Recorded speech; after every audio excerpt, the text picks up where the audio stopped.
Bon, si on parlait un peu des semis, eh bien les semis ça va bien, hein, parce qu'ici en fin avril, ici, eh ben voilà, tous mes semis de courges, courgettes, curcubitacées, ainsi de suite, cornichons, concombres, tout ça, eh bien ça va être fait à peine. Vous voyez qu'il faut pas se presser, enfin moi je ne me suis pas pressé en tout cas, puisque moi ils sont tous là, il y a encore quasiment rien de levé. Quasiment rien de levé dans les concombres, courgettes, ainsi de suite. Ici il y a du navet, il y a aussi...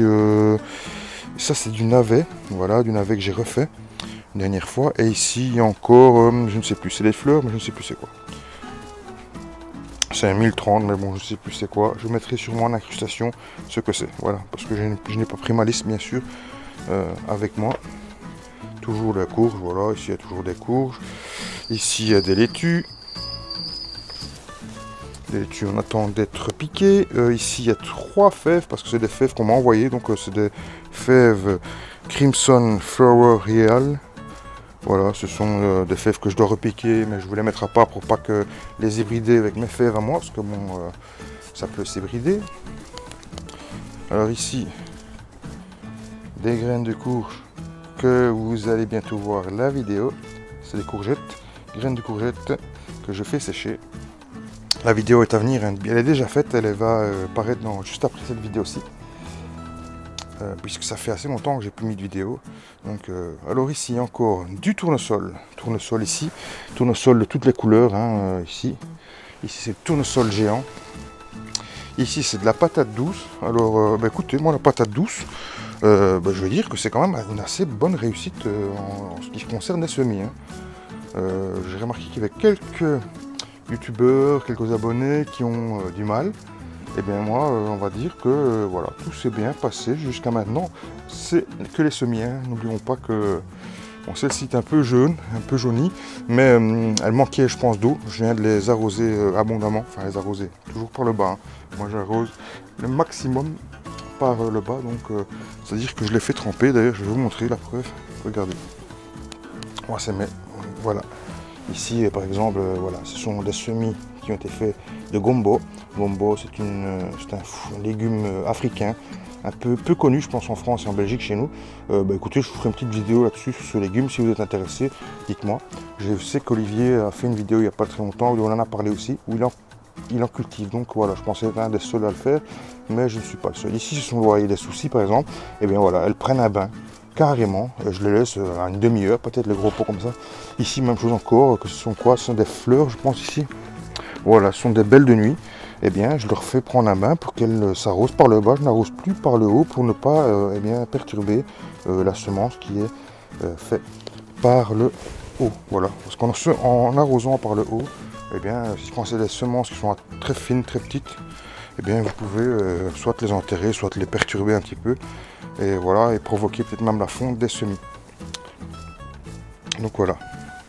On continue, ici c'est du maïs. Maïs, alors il prend pas, enfin j'ai un peu de réussite, mais c'est du maïs que je vais récupérer dans les graines de mes poules. Donc voilà, on verra bien ce que ça donne. C'est pas pour, c'est vraiment plus par amusement ici que je fais que par, c'est plus une expérience que un truc de prévu quoi. C'est quelque chose que vraiment qui m'est venu comme ça, que j'ai voulu faire et puis voilà.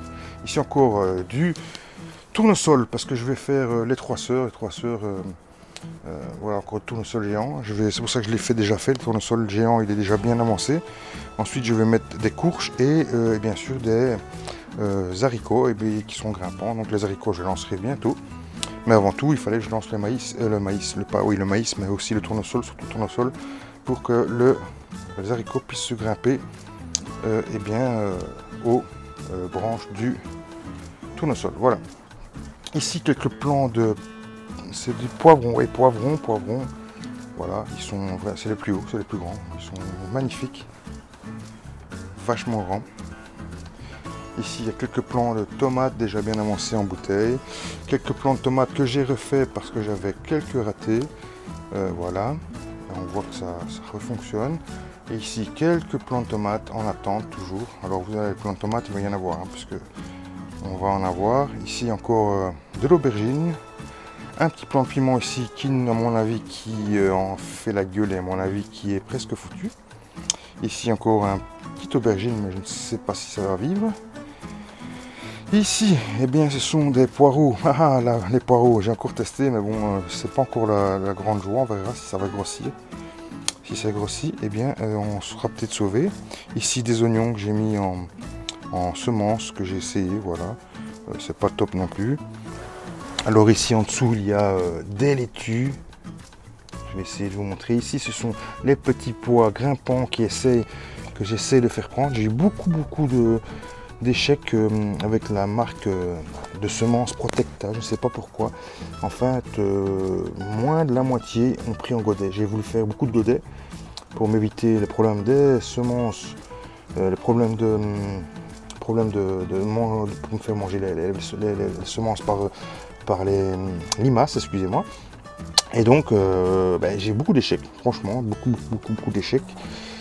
Et je ne sais pas pourquoi, donc je vais réessayer, on va voir, il n'est pas encore trop tard. Ici sont des choux-fleurs, là et là, 2 barquettes de choux-fleurs. Ici en bas il y a encore de la laitue, voilà, en d'autres stades. Ici de la laitue un peu plus avancée, voilà. Ici il y a encore quelques courgettes qui ont été semées. On voit là-bas qu'il y a les premières levées, hein, vous voyez qu'il y a les premières levées qui se font.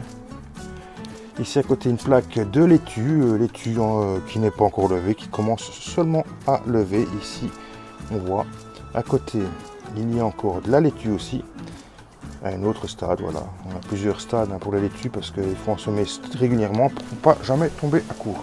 Alors l'étage du dessus, on est sur de la tomate encore. Là on a vraiment beaucoup de tomates cette année-ci, on a plus de 70 sortes de tomates. Et j'ai gardé plus ou moins 4 plants de chaque sorte. Pour l'instant, il y aura encore un écrémage lors du repiquage en pleine terre. Gros problème aussi sur ce plant de tomates où j'ai beaucoup de fonte des semis. J'avais fait plus de 30 plants, il m'en reste là je compte 8, 10, 12, 14, 16, il me reste à peu près la moitié. Tout le reste, ce qui s'est passé, c'est qu'il y a eu la fonte des semis, comme par exemple ceux-là. Voilà. Par exemple, là, le bon exemple. Le plant, on va dire, commençait à grandir.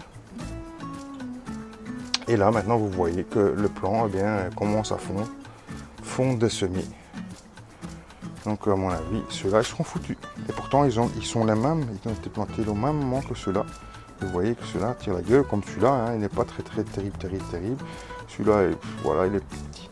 Et bon, voilà, j'ai quand même du mal, avec ces trucs. Ce sont la sorte italienne, je ne sais plus le nom, mais je vous mettrai le nom parce que je n'arrive plus à... J'ai un trou de mémoire tout d'un coup, j'essaie de me rappeler, mais j'arrive pas à me rappeler. Mais bon, voilà. Mais j'en ai remis, vous voyez, l'étiquette rose, c'est un semis que j'ai refait ici il y a 3 jours. Donc on est fin avril, mais il y a encore possibilité. Ils seront plus tardifs, mais c'est pas grave, puisque ces tomates sont destinées à ne faire que des coulis de tomates. Voilà, tout simplement. Alors des poivrons, des piments, des aubergines, vous en voulez, il y en a encore ici. Voilà, tous les stades, hein, parce qu'il y a eu plusieurs. Ici, il y a tous les stades parce qu'il y a eu plusieurs semis. Hein. Ceux-ci, ce sont les semis qui ont été faits le plus tôt. Et ensuite, le plus tard, il y a eu les semis ici. Vous voyez, qui sont moins développés, mais c'est pas un souci. Hein, ça étalera un peu les cultures, tout simplement. Derrière, là-bas, il y a des capucines grimpantes. Il n'y a encore rien de levé. Ça a été fait dernièrement, il n'y a pas très longtemps. Alors, on arrive sur les deux étagères mini-serres. Où aussi, et en bas, on a encore tout le restant des tomates. Qui se développe vraiment bien. Ça fait une semaine qu'il fait assez bon ici en Belgique. Où on a dépassé les 20 degrés. Et ça fait une semaine, eh bien, que tout se développe tout simplement. Jusqu'à maintenant, c'était assez végétatif. J'avais même franchement peur que la saison soit très longue pour moi. Parce que je me suis dit, ça va être quelque chose qui va être retardé. On va avoir des retards. Et pour finir, eh bien... tout compte fait, tout a l'air de se remettre en ordre. Tout a l'air de se remettre en ordre. Et voilà, on va voir aussi qu'il y a des plus différents pots, des plus petits, des plus grands. Sûrement que les plus petits, je vais les réempoter un peu plus tard. J'ai pas fait directement dans les grands parce que je n'avais pas assez de grands pots. Voilà, tout simplement. Quand on veut faire beaucoup et qu'on n'a pas forcément les pots adaptés, et bien voilà ce qu'il arrive, hein. On fait dans des petits pots et bon, on s'adaptera, on verra bien. J'ai encore des bouteilles, je pourrais m'en servir pour faire des pots. Voilà, comme vous pouvez voir, il y a pas mal. Alors Pas mal de choses, pas mal de choses. Il y a encore ici, regardez, de la bourrage des officinales que je suis en train de faire. J'étais justement en train de le faire, voilà. C'était dans ce pot-là. Je les ai mis individuellement comme ça. Tout simplement. Et bien, sinon, voilà, tout ce qui est semis, tout se passe pas mal, je trouve. Hein. Hop là, attendez, j'envoie ma droite, excusez-moi. Tout est pas mal, je trouve. Hein. Tout est bien lancé, tout est bien en train de lever. On rattrape un peu le retard, tout simplement. Alors pour ce qui est de la serre, eh bien maintenant j'ai plus qu'à l'aménager, mais c'est encore un peu des sous qu'il faut.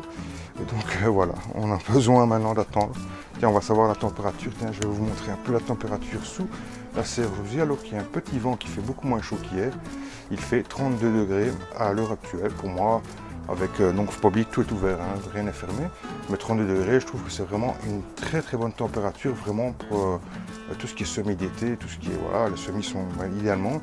Bien sûr, il faut arroser. Hein, il y a 17% d'humidité. On a vu que le minimum qu'il a fait cette nuit, c'était 11 degrés. Et le maximum qu'il a fait, c'est 40 degrés. Voilà. Donc moi je trouve que voilà, cette serre va me servir maintenant. J'espère que pouvoir l'aménager le plus rapidement possible. Et puis cet hiver, on va pouvoir aussi continuer les cultures. C'est ça qui est bien, hein, on va pouvoir toujours faire des semis.